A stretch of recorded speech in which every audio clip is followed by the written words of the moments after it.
your English voice with phrasal verbs, including up. Adding up after a verb can change the meaning completely or just modify the meaning. We will now have a look at some examples. The next phrasal verbs relate to movement. Go up, come up, walk up. This means to approach a person. Let's look at an example sentence. She walked up to him at the supermarket. Catch up.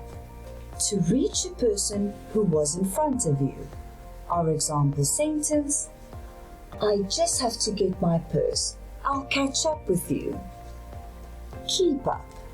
To move at the same speed as someone or something.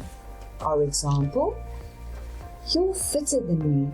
I don't know if I can keep up. The next phrasal verbs relate to starting something. Set up. To start a business or a system.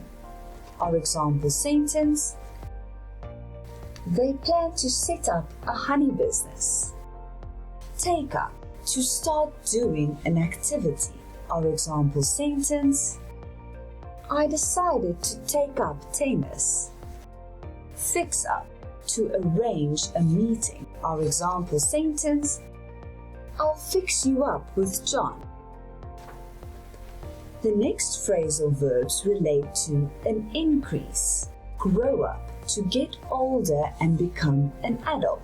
Our example sentence, did you grow up in England? Bring up. To look after a child for years until they become independent. Our example sentence, her mother couldn't bring her up, so she was adopted.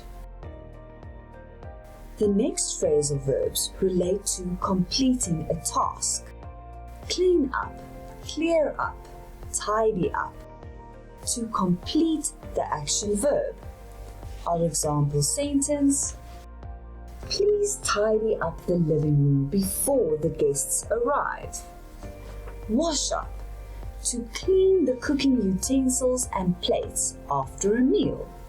Our example sentence, I will help you wash up after dinner.